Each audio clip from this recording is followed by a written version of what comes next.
BJP दल सरकार को आसवा आगुरी कहला कि चाषी मानक विजेडी सरकार मारुची किंतु एवं तुम जिते सरकार को आसिल तुम करुच कौन प्रथम कहते आम 3100 टकर पूरा सब धान किणु तापर यहाँ मुंडर कौन आसला पुणी मंत्री कहीदे जे केवल 150 क्विंटाल 3100 टकर किणा बाकी सब 2200 टकर किणु तापर कौन असुविधा है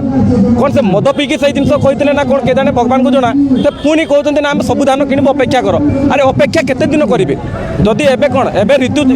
ऋतु चाष हम पुणी जदि धान एवं चाषी न बिकिला ताले से कौटू पैसा आणबे से ऋतु चाष करने तो धान बिक्री हेले तो से आण चाषी एवं भी सुना गहना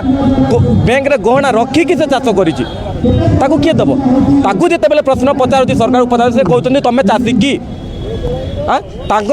कथा कहवा अनुसार नेता केबे चाषी आवाज उठेबा कथा नुह अरे नेता मानू चाषी ही भोट देकी पठेची कि तुम देखिए आम आवाज उठाओ आबे कौन चाषी आसिक जो चाषी मान घरे खाइबा कम अच्छी खाइबा पारती से आसिक राजरास्तार छिड़ा हे परिवार किए पोषिब।